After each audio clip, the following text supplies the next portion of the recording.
In this video, we'll understand about natural resources, what are our natural resources and what affects them and many things. Actually, we already know 90% of the chapter from our previous classes.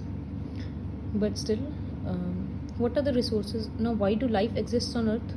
We know that because of the appropriate temperature, correct distance from sun, presence of liquid water and presence of atmosphere. So, therefore, life is possible on Earth. Now, what are the resources on Earth? Resources on Earth are water, land, atmosphere, and so on. And when these three spheres combine, then it forms biosphere where life is possible. We also know that in our surroundings there are two types of components, biotic and abiotic components. Biotic components means all the plants, animals and microorganisms and all living beings, and abiotic components मतलब air, water, land, ये सब होता है. अब air के बारे में details में पढ़ेंगे. तो अर्थ का एटमॉस्फेयर में बहुत सारा का गैस अलग अलग रेशियो में, अलग अलग परसेंट में प्रेजेंट है. वेनस और मार्स में क्या प्रॉब्लम है कि कार्बन डाइऑक्साइड का कंटेंट बहुत ज़्यादा है. कार्बन डाइऑक्साइड ज़्यादा होने से हम लोगों को पता है कि वो हीट ट्रैप कर लेता है, जिसकी वजह से प्लैनेट वार्म हो जाता है. इनफैक्ट वेनस और मार्स का 95 to 97% atmosphere is composed of carbon dioxide. इसकी वजह से वहाँ लाइफ पॉसिबल नहीं है. कार्बन डाइऑक्साइड और कैसे रिलीज़ होता है? अच्छा, सबसे पहले कि यूकैरियोटिक और प्रोकैरियोटिक जो भी सेल्स होता है उसको ऑक्सीजन चाहिए होता है. जब हम लोग ब्रीदिंग करते वक्त ऑक्सीजन लेते हैं तो वो ऑक्सीजन किस काम में आता है? वो ऑक्सीजन हम लोगों के बॉडी में जो ग्लूकोज, जो खाना है, उसको ब्रेक करता है और उस प्रोसेस से एनर्जी रिलीज़ करता है. तो जब एनर्जी रिलीज़ करता है उसी प्रोसेस में एक साइड प्रोडक्ट कार्बन डाइऑक्साइड भी होता है. तो ये लिखा है कि it is a concomitant production of carbon dioxide, मतलब natural process of carbon dioxide. इसको हम लोग रोक नहीं सकते, बॉडी का रिएक्शंस तो नहीं रोक पाएंगे ना. फिर कार्बन डाइऑक्साइड और कैसे रिलीज़ होता है? फॉसिल फ्यूल्स को बर्न करने से रिलीज़ होता है. जंगल में आग लग जाता है तब रिलीज़ होता है. और कार्बन डाइऑक्साइड फिक्स कब होता है? मतलब वो ऑक्सीजन में कैसे कन्वर्ट होता है? ग्रीन प्लांट्स करता है फोटोसिंथेसिस के टाइम पे, या बहुत सारा एनिमल्स कार्बन डाइऑक्साइड को यूज़ करता है कार्बोनेट्स बनाने के लिए. कार्बोनेट्स का आयन हम लोग पहले क्लास में पढ़ा हुआ है, CO3 2-, जैसे कैल्शियम कार्बोनेट, तो उसे शेल्स बनाता है अपना. सिर्फ ये दो प्रोसेस कार्बन डाइऑक्साइड काम में आता है, बाकी सारे में कार्बन डाइऑक्साइड एक्चुअली रिलीज़ हो रहा है. इस वजह से प्रोडक्शन कार्बन डाइऑक्साइड का बढ़ते जा रहा है. Now coming to the role of atmosphere in climate control. Atmosphere का क्या रोल है क्लाइमेट को कंट्रोल करने में? ये हम लोग पहले पढ़े हुए हैं कि जैसे मून में कोई एटमॉस्फेयर नहीं है, तो जब धूप पड़ता है तो उसका टेम्परेचर 100-200 तक हो जाता है, और जब धूप नहीं रहता है तो उसका टेम्परेचर -190 -200 में हो जाता है. तो ऐसे में लाइफ नहीं रह पाएगा. तो अर्थ के पास एटमॉस्फेयर है, तो वो क्या करता है, दिन में वो बहुत धूप को रिफ्लेक्ट कर देता है, तो दिन में भी एक टेम्परेचर मेंटेन्ड है. रात को जब उसको डायरेक्ट सनलाइट नहीं मिल रहा है तो भी वो ट्रैप्ड हीट से अर्थ को वार्म रखता है. तो therefore it is acting as a blanket for earth, which is a very important role for atmosphere. Now we'll understand the movement of air, winds. हम लोगों को पता है कि अनइवन हीटिंग होता है. कहीं का ज़मीन ज़्यादा गर्म हो गया तो उसके ऊपर का हवा गर्म होकर ऊपर चला जाएगा, सराउंडिंग एरिया से कूल एयर उसका जगह लेगा. लैंड ब्रीज, सी ब्रीज, वो डिटेल्स में फिर से पढ़ेंगे. But first coming to this activity, इसमें एक कैंडल को एक ऐसे बीकर में जलाएं, उसके ऊपर एक अगरबत्ती है. अगरबत्ती को जस्ट कैंडल के ऊपर रखेंगे तो हम लोग देखेंगे कि इसका सारा धुआं ऊपर जा रहा है. क्यों? क्योंकि कैंडल, इसके ऊपर का हवा गर्म हो जा रहा है, यहाँ का हवा, बिकॉज कैंडल का फ्लेम्स है. तो warm air is rising up, so it is taking smoke with it.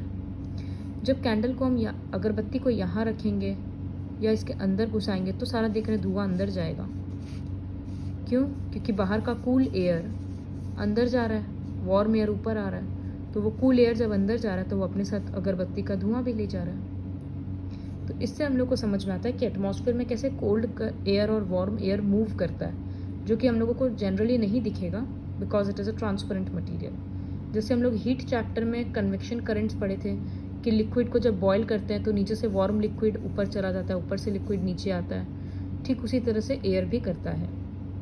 तो ये स्मोक के पैटर्न से हम लोग को समझ में आएगा कैसे एयर मूव करता है. तो सी ब्रीज और लैंड ब्रीज में क्या होता है? सी ब्रीज मॉर्निंग में होता है. क्या होता है उसमें? दिन में समुद्र के पास जो बीच है, suppose this is water hair and यहाँ पर लैंड है, तो दिन में लैंड ज़्यादा गर्म होगा क्योंकि बालू है. तो ये जितना गर्म होगा इसके ऊपर का हवा भी उतना गर्म होकर ऊपर चला जाएगा. तो यहाँ लो प्रेशर हो गया, तो सराउंडिंग एरिया से हवा उसका जगह लेगा. तो हवा समुद्र से आ रहा है, इसीलिए उसको सी ब्रीज बोलते हैं. कब हो रहा है? दिन में हो रहा है. फिर लैंड ब्रीज क्या होता है? रात में होता है. रात में जितना जल्दी बालू ठंडा गर्म होता है उतना ही जल्दी ठंडा भी हो जाता है. तो अब गर्म कौन है? पानी गर्म है, तो पानी के ऊपर का हवा भी गर्म रहेगा, तो वो हल्का के ऊपर चला जाएगा. तो इसका मतलब अब हवा कहाँ से आएगा? इस तरफ से आएगा, तो इसको लैंड ब्रीज बोलते हैं. तो इसका मतलब सी बीचेस में हवा का डायरेक्शन दिन और रात में अलग होता है. Now you can understand why. This is all because of the movement of air. So the uneven heating of the atmosphere in different regions of the earth के कारण अलग अलग फिनोमिनन होता है. कहीं स्टॉर्म आता है, कहीं पर नहीं आता है. वो सब कुछ अनइवन हीटिंग पे डिपेंड करता है. Now comes rain. Directly we'll come to the water cycle. We already know how rain is caused. जब अर्थ का due to heat water evaporates from various sources, जैसे रिवर से, लेक से, in fact transpiration के form में भी जाता है, एवापोरेशन के फॉर्म में भी वाटर जा रहा है. हर तरफ से जब वाटर वेपर बन के ऊपर जाता है वार्म एयर के साथ, तो वो ऊपर जाके कंडेंस होता है. वाटर कंडेंस होकर लिक्विड बनता है, तो वो लिक्विड का ड्रॉप्स बन जाता है. फिर यहाँ पर एक पार्ट एक्स्ट्रा लिखा है. This condensation of water is facilitated if some particles could act as the nucleus for these drops to form around.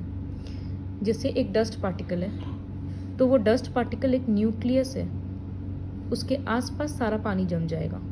फिर एक डस्ट पार्टिकल है, वो एक न्यूक्लियस के जैसा काम कर रहा है, तो फिर डस्ट पार्टिकल्स आसपास जम जाएगा. तो इससे कंडेंसेशन का प्रोसेस थोड़ा जल्दी होता है.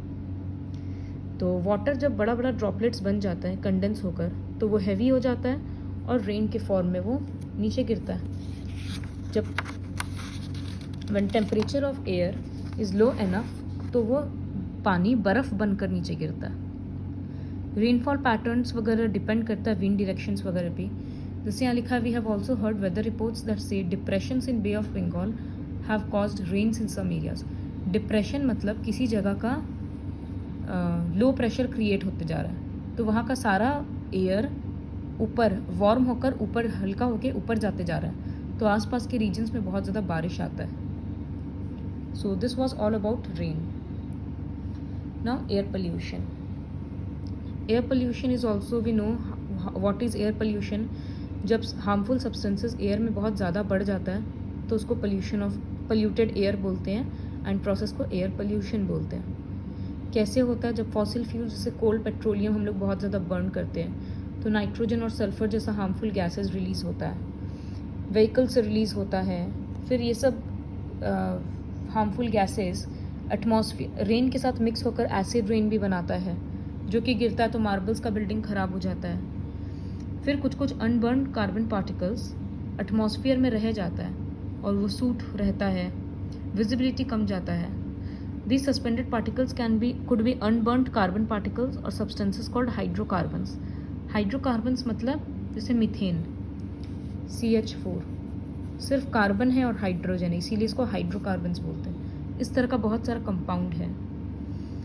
सो ये सब के बढ़ जाने से विजिबिलिटी वगैरह कम जाता है, स्मॉग क्रिएट होता है, फॉग एंड स्मोक मिलकर, ये सब से एयर पोल्यूशन होता है. अलग अलग डिजीजेस होता है, रोड एक्सीडेंट्स होता है because of decreased visibility, irritation होता है, and so on.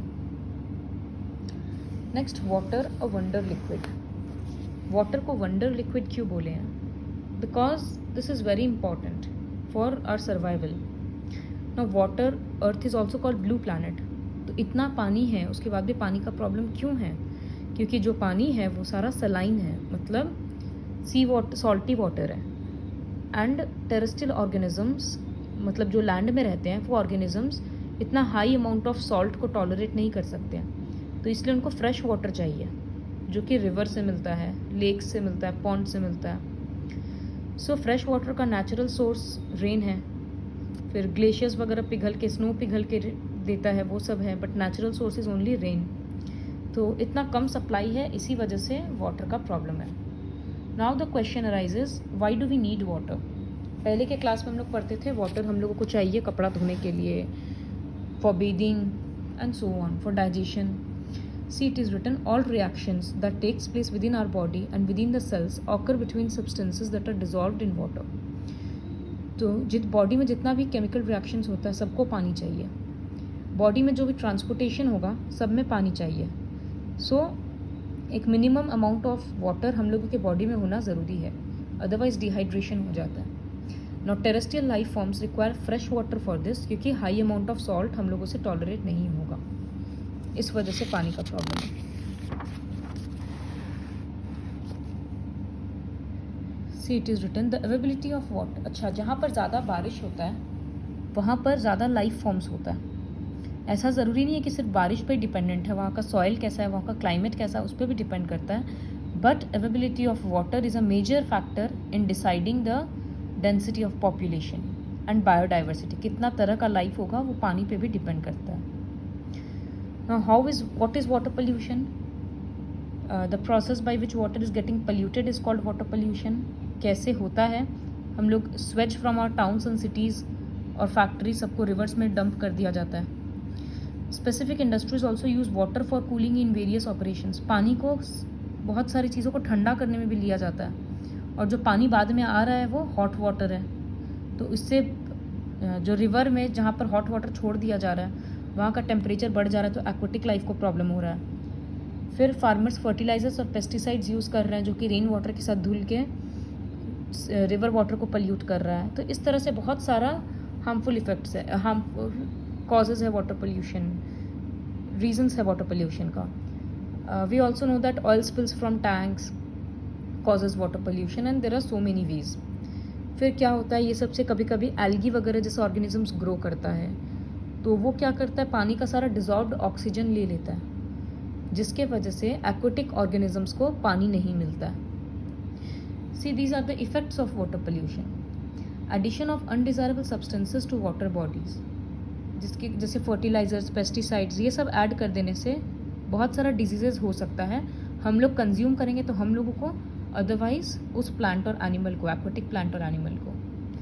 Then removal of desirable substances from water bodies, जिससे डिजॉल्व्ड ऑक्सीजन, पानी से कम जाना, क्योंकि जो ऑक्सीजन एक्वेटिक एनिमल्स के लिए था वो अब बाकी का ऑर्गेनिजम्स ले रहा है।